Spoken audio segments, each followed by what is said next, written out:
안녕하십니까. 만화공인중개사의 저자 이용훈입니다. 오늘은 민법및 민사특별법 제46강 공인중개사법 제45강 시간으로서 이 상가건물 임대차보호법을 같이 공부하도록 하겠습니다.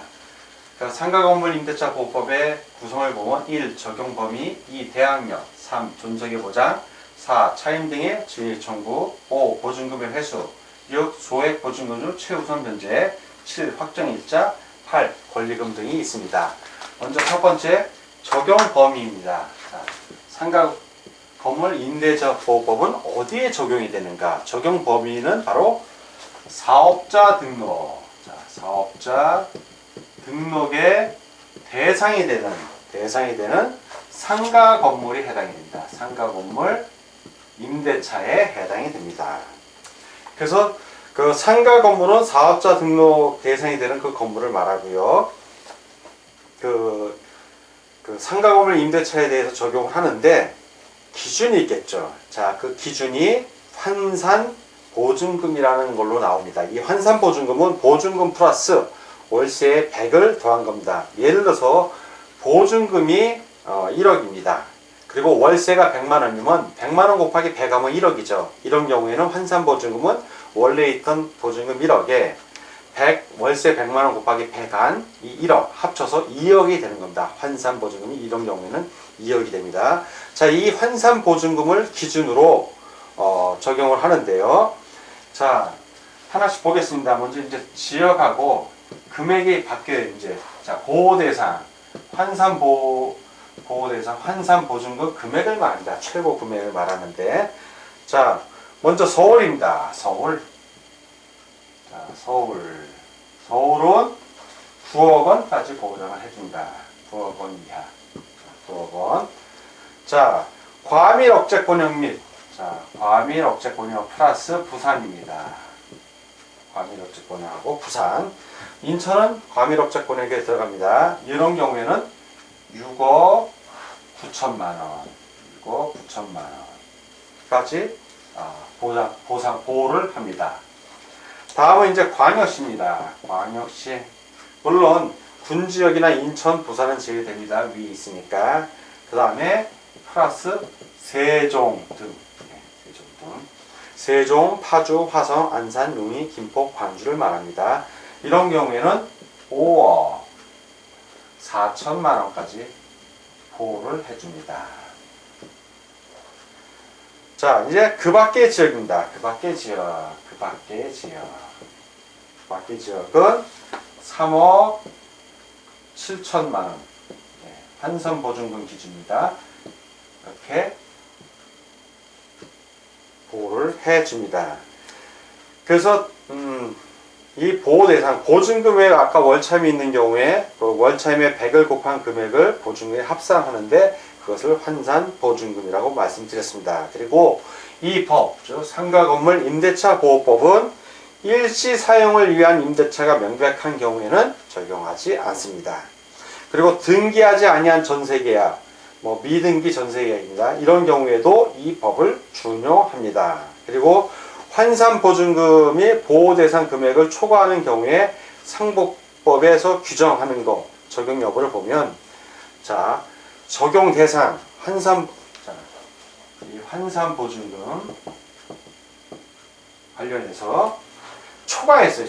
환산 보증금을 이제 초과했어.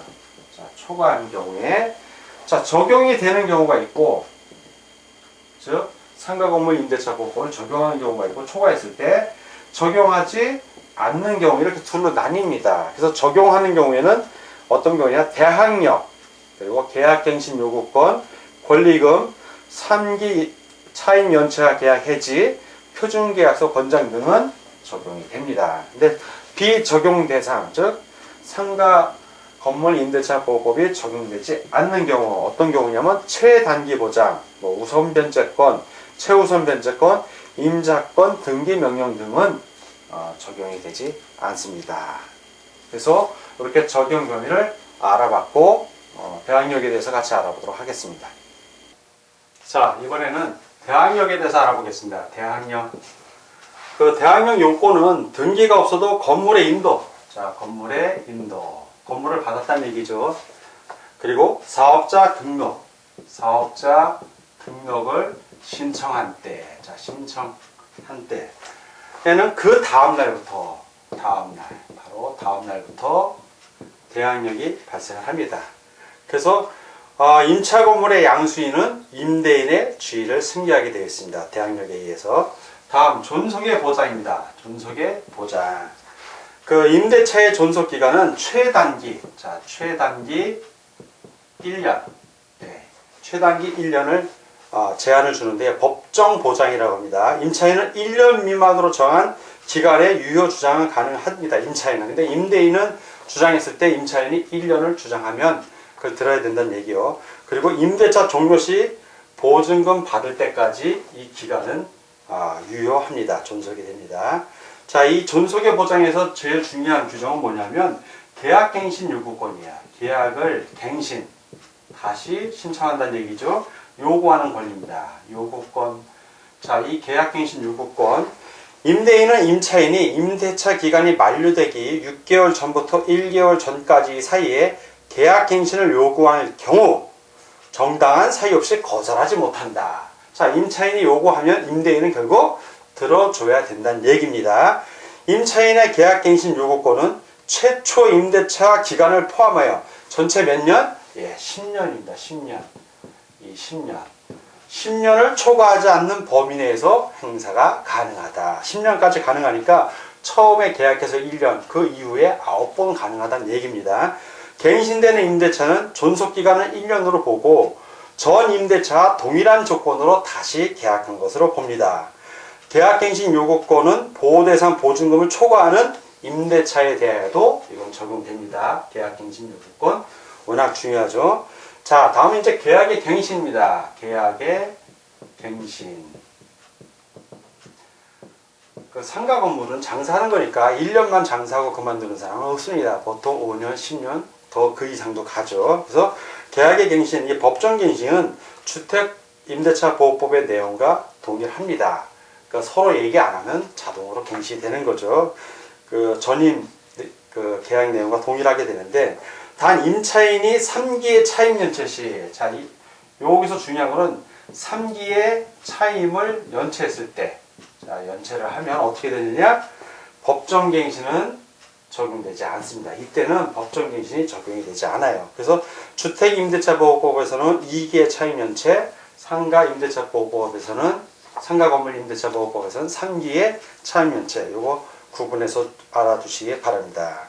자, 경매에 의한 임차권의 소멸을 보면 임차권은 임차 건물에 대하여 민사집행법에 의한 경매가 행하여진 경우에는 그 임차 건물의 경락에 의하여 소멸한다. 자, 임차 건물이 경매로 낙찰이 되면 그 임차권은 이제 경락에 소멸이 됩니다. 근데 요 다음 내용이 중요해요. 다음은 항상 보증금이 전액 변제되지 아니한, 보증금을 다 못 받았어. 플러스 어떤 규정이 있냐? 대항력 있는 임차권입니다. 즉 선순위 일반적으로 가장 앞선 순위의 저당권보다도 앞선 거, 예, 그런 대항력 있는 임차권은 그러하지 아니하다. 대항력 있는 임차권은 보증금을 전액 변제받지 못했을 때, 보증금을 다 받지 못했을 때는 그러하지 아니하다. 즉 소멸하지 않습니다. 자, 이번에는 차임 등의 증액 청구에 대해서 같이 알아보도록 했습니다. 차임의 증액을 제한합니다. 증액 제한. 어떻게 증액을 제한하면 차임의 100분의 5% 이상 초과하는 걸 금지합니다. 올릴 수는 있는데 이 이내에서 올리라는 얘기죠. 두 번째, 증액을 했어요. 증액을 한 후에, 증액 후 얼마 동안 기간 동안은 못 올린다? 1년 이내에는 증액을 못합니다. 그래서 1년이 넘어가야 된다는 얘기죠. 자, 두 번째, 월 차임 전환 시, 월 차임 전환 시 산정률 제한, 산정률 제한. 자, 월 차임 전환 시 산정률을 제한을 합니다. 어떻게 제한하냐면 보증금의 전부 또는 일부를 월 단위의 차임으로 전환하는 경우에는 그 전환되는 금액에 다음 중 낮은 비율을 곱한 월 차임의 범위를 초과할 수 없다. 자, 자, 두 가지가 나오죠. 첫 번째는 연 12%입니다. 연 12%. 이거보다 낮아야 된다는 얘기입니다. 즉, 1할 2푼입니다. 1할 2푼. 두 번째는 한국은행에서 공시한 기준금리에, 자, 기준금리 4.5배를 곱하기 4.5배. 자, 이렇게 곱한 비율을 말합니다. 이 두 가지 중에서 어떤 거? 낮은 비율이에요. 낮은 거. 꼭 기억하십시오. 낮은 비율. 연 12%, 이 밑에 2번이 높다면 연 12%가 되는 거고요. 연 12%보다 기준금리 곱하기 4.5가 낮다면 2번이 되는 겁니다. 그래서 낮은 겁니다. 낮은 거. 그래서 월 차임 전환시 산정률 제한은 그 전환되는 금액의 다음 중 1번, 2번을 얘기합니다. 낮은 비율을 곱한 월 차임의 범위를 초과할 수 없다라는 것도 역시 아울러 기억해 주시기 바랍니다. 자, 이번에는 보증금의 회수에 대해서 같이 알아보도록 하겠습니다. 보증금 회수. 그 우선 변제권의 보장입니다. 우선 변제권 보장. 그 대항 요건 인도하고 건물의 인도하고 사업자 등록 신청을 한 때이죠. 그 다음 날부터 이제 대항 요건이 발생하는데, 대항 요건을 갖추고 관할 세무서장으로부터 확정일자를 받은 임차인은, 자, 대항력 플러스 확정일자를 받은 이런 임차인입니다. 임차인. 자, 이런 임차인은 경매 또는 공매 시 임차 건물의 환가대금에서 누구보다 우선한다? 이게 핵심이에요. 후순위 권리자입니다. 후순위 권리자. 즉, 이 임차인보다 후순위인 권리자. 임차인보다 선순위가 아니라 후순위라는 거 꼭 기억해 두시기 바랍니다. 후순위 권리자, 그 밖의 채권자보다 우선하여 보증금을 변제받을 권리가 있다. 임차인보다 앞선 선순위 권리자보다는 못하지만 그 후순위 권리자보다는 먼저 변제받을 권리가 있는 겁니다. 다만 임차인이 임차 건물을 양수인에게 인도하지 아니하면 1항의 보증금을 수령할 수 없다. 즉, 그 보증금 변제 받을 때, 즉 법원에서 이제 배당 받을 때, 그때 보증금을 수령하려면 그 건물을 양수인에게 줘야 된다는 얘기죠. 강제경매 신청 시의 경우입니다. 강제경매 신청 시 임차인이 집행권원으로 강제경매를 신청하는 경우, 이번에 임차인이 보증금을 받아야 되는데 못 받았어요. 그럼 법원에 경매 신청을 해서 강제경매를 이제 신청하는 경우입니다. 이럴 때는 반대 의미의 이행 또는 이행의 제공, 즉 집을 비워주는, 상가 건물을 인도해주는 거, 그걸 말합니다. 반대 의미의 이행 또는 이행의 제공을 집행 개시의 요건으로 하지 않는다. 즉 건물에 있는 그대로 강제 경매가 진행이 된다는 얘기죠. 즉 배당 시에 물건, 즉 건물을 인도해주면 되는 겁니다. 자, 이번에는 6번 소액 보증금 중 최우선 변제액을 같이 알아보겠습니다. 자, 이 소액 보증금 중 최우선 변제액은 지역에 따라 차등적으로 적용이 됩니다. 구체적으로 알아보면 먼저 서울. 자, 서울 같은 경우 상가건물 임대차 보호법의 보호대상. 자, 보호대상 금액을 먼저 보면 9억 원이었습니다. 9억 원. 자, 9억 원. 이 중에서 소액 보증금은 어떤 경우냐면, 소액 보증금 금액이 작다는 얘기죠. 6,500만 원 이하입니다. 6,500만 원. 이거보다 낮아야 된다는 얘기고요. 요 6,500만 원 이하의 금액 중에서 최우선으로 변제되는 거, 최우선 변제액, 변제되는 금액을 말합니다. 요 최우선 변제액은 2,200만 원까지 가능하다는 얘기입니다. 자, 서울이 이렇게 규정이 되고요. 자, 이제 과밀업체권액입니다. 과밀업체권액 등. 자, 보호대상은 아까 이 보호대상은 이제 요거는 상가건물 임대차 보호법의 보호대상을 말하는 거예요. 지금 우리가 공부하는 것은 소액보증금하고 최우선 변제액을 공부하는 거고요. 자, 과밀업체권액에서의 보호대상은 6억 9천만 원이었습니다. 6억 9천만 원. 자, 이제 소액보증금은 얼마냐? 500만 원 이하가 되고요. 최우선 변제액은 1,900만 원이 되겠습니다. 과밀업체권역. 다음은 이제 광역시 등입니다. 자, 광역시 등. 자, 광역시 등의 상가보호법, 상가건물 임대차 보호법의 보호 대상은 5억 4천만 원 이하였고요. 자, 그리고 소액보증금은 3,800만 원 이하입니다. 자, 그 중에서 최우선 변제액은 1,300만 원이 되겠습니다. 1,300만 원 이하입니다. 그러니까. 자, 이제 그 밖의 지역입니다. 그 밖의 지역. 그 밖의 지역은 보호대상, 상가건물 임대차 보호법의 보호대상은 3억 7천만 원 이하였고요. 자, 소액보증금은 3천만 원 이하입니다. 3천만 원 이하. 그리고 최우선 변제액은 역시 1,000만 원 이하가 되겠습니다. 자, 그래서 보호대상의 판단 기준, 요 보호대상의 판단 기준은 환산보증금이라고 있습니다. 보증금, 요거는 보증금 플러스 월세 곱하기 100. 요거 합한 겁니다.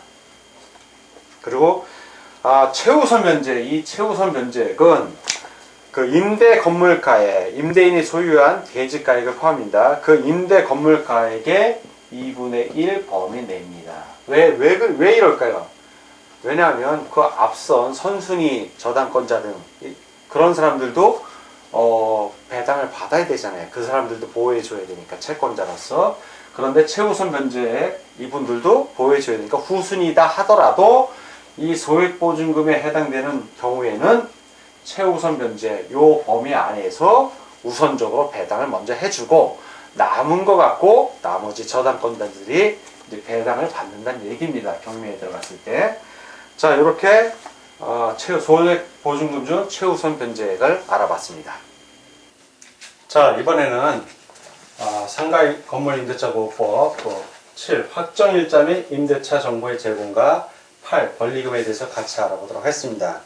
자, 이 확정일자 부여하는 거는 누가 한다? 그렇죠. 상가건물의 소재지 관할 세무서장이 합니다. 세무서장. 상가건물 소재지 관할입니다. 그 세무서장이 부여를 하고, 당연히 관할 세무서장은 그 해당 상가 건물의 그 소재지, 확정일자, 부여일, 차임, 보증금 등을 이렇게 기재한 그 확정일자부를 작성을 해야 하죠. 자, 이렇게 작성을 해야만 그걸 바탕으로 임대차 정보를 제공해 줄 수 있는 겁니다. 자, 물론 전산 정보 처리 조직을 이용할 수 있습니다. 자, 그리고 상가 건물에 대해서 임대차에 이해관계가 있는 자, 임차인 이제 들어갈 사람이겠죠. 자, 이해관계가 있는 자는 관할 세무서장에게 해당 상가 건물의 확정일자 부여일, 차임, 보증금 등 정보의 제공을 요청할 수 있습니다. 이 경우 요청을 받은 관할 세무서장은 정당한 사유 없이 이를 거부할 수 없다. 자, 이 임차와 관련해서 해당 건물의 임대차에 관련해서 이해관계가 있는 사람이다. 자, 이해관계 있는 자.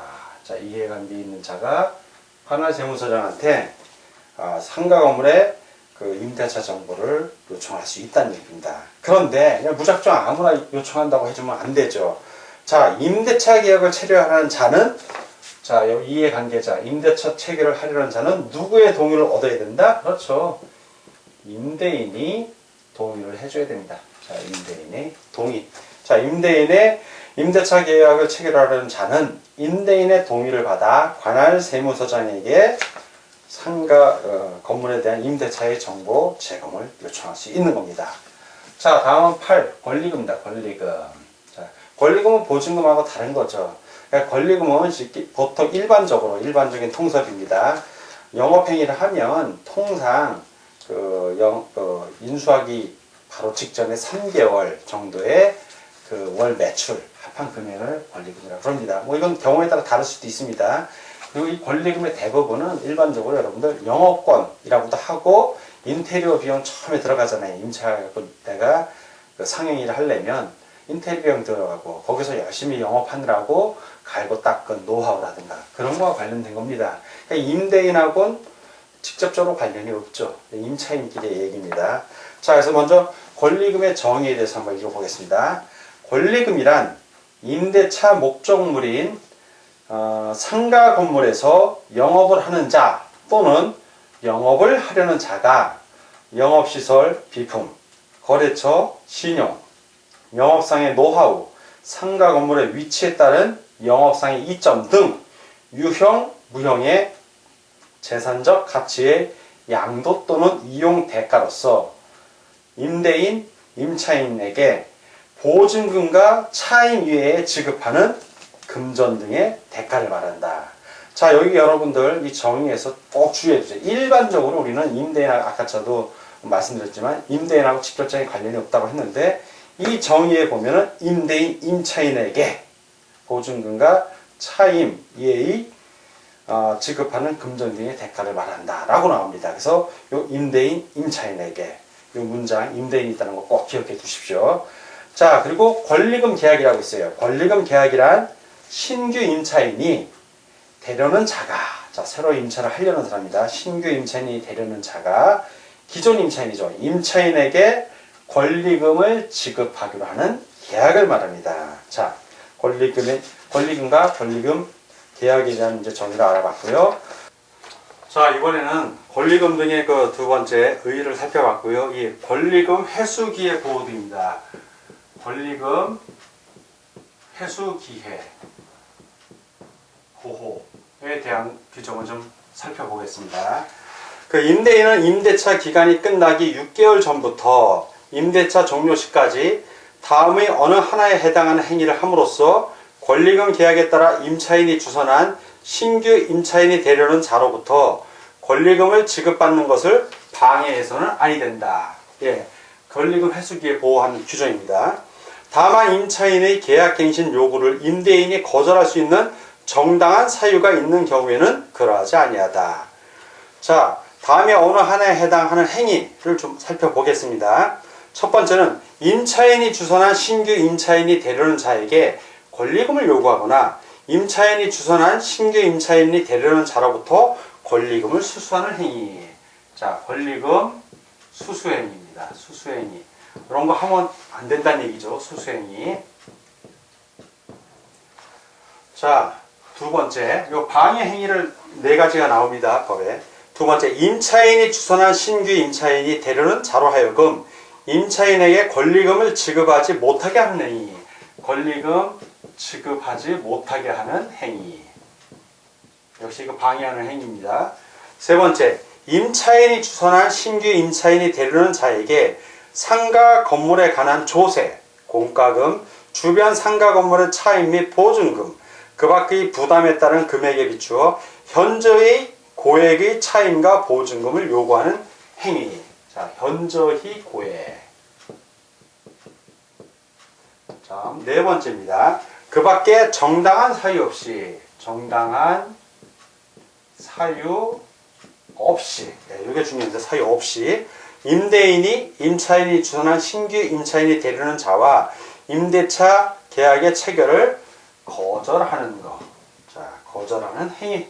자, 이런 행위는 하면 안 돼요. 방해하는 행위로 규정이 됩니다. 이런 행위를 하여서는 아니 된다. 다음 2. 다음에 어느 하나에 해당하는 경우에는 상기한 1-4 요겁니다. 요거에 정당한 사유가 있는 것으로 본다. 자, 그럼 어떤 경우가 정당한 사유가 있는 것인지 봅니다. 첫째, 임차인이 주선한 신규 임차인이 되려는 자가 보증금 또는 차임을 지급할 여력이 없는 경우. 요거 첫 번째는 여력이 없는 경우, 지급할 여력이 없는 경우. 자, 두 번째는 임차인이 주선한 신규 임차인이 되려는 자가 임차인으로서의 의무를 위반할 우려가 있거나 그 밖에 임대차를 유지하기 어려운 상당한 이유가 있는 경우. 자, 유지하기 어려움. 자, 어려움. 이런 경우고요. 세 번째는 임대차 목적물인 상가 건물을 1년 6개월 이상 영리 목적으로 사용하지 아니하는 경우. 1년 6개월 이상 영리 목적으로 사용하지 않는 경우. 자, 네 번째는 임대인이 선택한 신규 임차인이 임차인과 권리금 계약을 체결하고 그 권리금을 지급한 경우. 임대인이 선택한 신규 임차인입니다. 자, 이렇게 네 가지 경우가 있는데 이거는 정당한 사유에 해당이 됩니다. 자, 그래서 지금 이게 첫 번째 규정이고 이게 이제 두 번째 규정인데 세 번째 규정을 보면 임대인이 이 일을 위반하여 임차인에게 손해를 발생하게 한 때에는 그 손해를 배상할 책임이 있다. 방해 행위를 해서 손해를 발생하게 하면 손해를 배상해야 된다는 얘기입니다. 이 경우 그 손해배상액은 신규 임차인이 임차인에게 지급하기로 한 권리금과 임대차 종료 당시의 권리금 중 낮은 금액을 넘지 못한다. 높은 금액이 아니라 낮은 금액을 넘지 못합니다. 4. 3에 따라 임대인에게 손해배상을 청구할 권리는 임대차가 종료한 날부터 몇 년 이내 3년 이내에 행사하지 아니하면 시효의 완성으로 소멸된다. 그래서 이 손해배상 청구 권리는 소멸시효가 3년이라는 거 꼭 기억해 주시기 바랍니다.